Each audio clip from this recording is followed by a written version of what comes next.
These are always really interesting loads. Kind of challenging sometimes to get everything tied down the way they, a lot of just odds and end type stuff. It's a pretty regular customer of ours. I load through the winter. I was loading there probably once, sometimes twice a week. Now maybe 2 or 3 times a month, but gotten to where I've gotten used to them. I don't mind them that much, but they definitely do challenge you to, find points to tie down to and all that. This one's a pretty simple load compared to what I normally get, but as you can see, it's still a lot of loose stuff on there. Keeps you on your toes. Hey everybody, how's it going? Just gonna try another one of these vlog posts. I'm inside the cab of my truck. It is running pretty warm where I'm at. I'm down in Williams, California right now. It's roughly 95 degrees outside with all the blacktop and stuff for the parking lot. I'm at a truck stop. It's probably over 100 degrees, radiating back at us. So got the AC running, so hopefully the audio is okay on this. Anyhow, been staying busy. I've had a good, I guess it's been a week or maybe 9 days or something since I made the last video.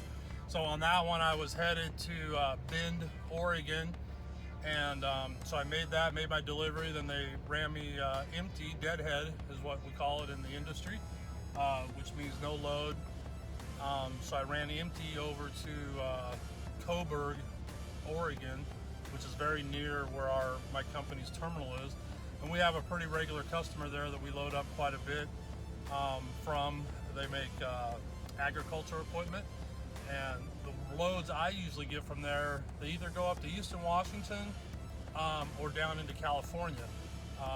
So they go all over the country, but that's just the loads that we get.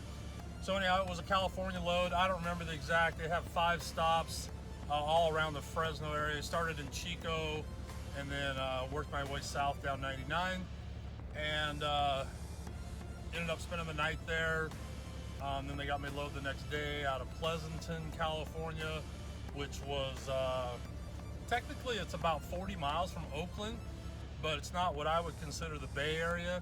It is on one of the main routes that takes you into the Bay, so traffic can get pretty crazy on there depending on what time of day it is.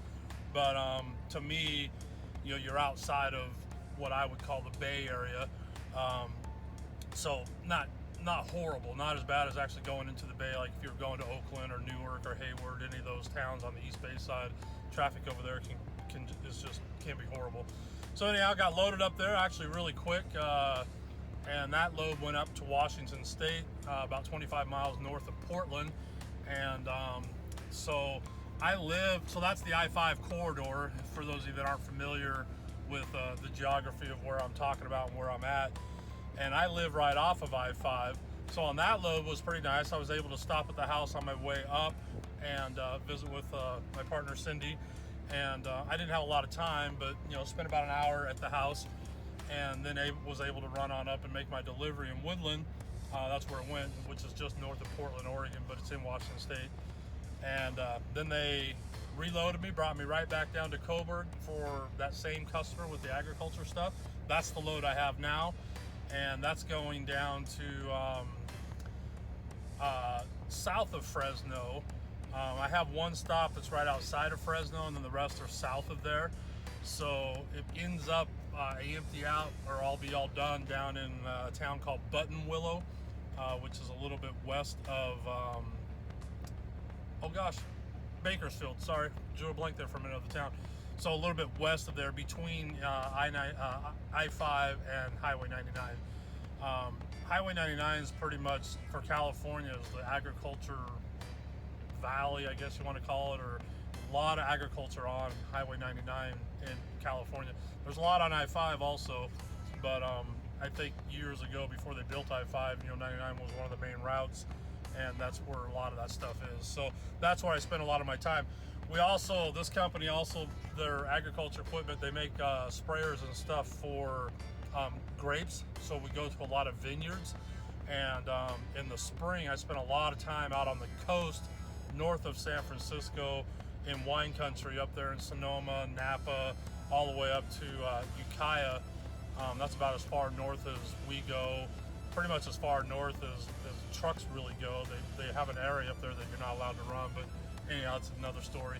But that's real pretty, interesting territory to drive, and some of those customers are create their own challenges to get in and out of because you're going right to the vineyard instead of like to a warehouse or something. These loads, like the one I have right now, these go to dealerships, big tractor dealerships, mostly John Deere or New Holland is where I go. Most of them are pretty easy to get in and out of. There's a few that I've done that are small and can be a little tight, but none that are like just stress you out about how you're going to get it out of there.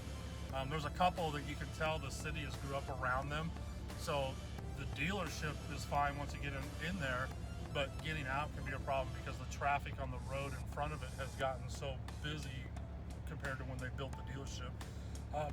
Excuse me. So those can be a little bit of a challenge. But anyhow, so that's what I've got going on right now. This is a Sunday. I start my deliveries tomorrow, Monday. I'll be spending the night here in Williams, and then just start doing all my deliveries. I probably won't get them all done tomorrow. I'll finish out on Tuesday morning. I'm thinking I might get done by tomorrow afternoon, but probably Tuesday morning.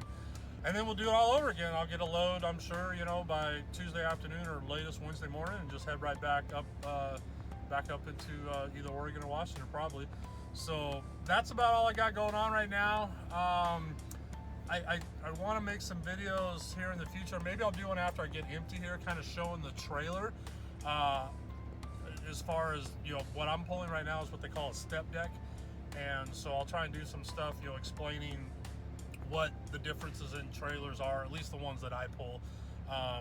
We run mainly flatbeds, different variations of flatbeds, Stepdecks, and then the low boys type trailers. So as I switch trailers or do whatever, I'll try to show you guys the differences and why a company or a driver may want one kind of trailer over another. There are reasons for it, obviously, but not going to get into that right now.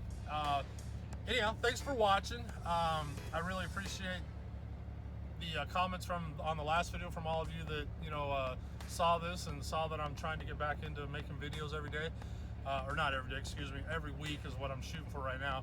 But anyhow, if you have any questions, like I said before, on what I'm doing or just the stuff that truck drivers may deal with or go through, feel free to ask. I would love to do those types of videos to just try and explain to maybe people that aren't familiar with the industry on some of the stuff that we do and what we have to go through to do that, or even if you're new to the industry, things to maybe prepare you for. I've been doing this, I started driving back in '95, so a lot of this stuff to me seems just everyday normal happenstance, but to a new person or a person that's not familiar with the line of work, it may seem totally different.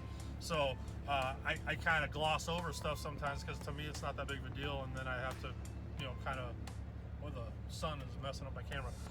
Then I have to remember that not everybody obviously is either a driver or has been a driver for enough years that this stuff seems normal to them. So anyhow, if you have any questions, let me know. Till the next video, just keep on doing what you're doing. Be safe, have a good one, be kind to everybody you meet, and we'll see you on the next video. Thanks a lot, everybody. Bye now.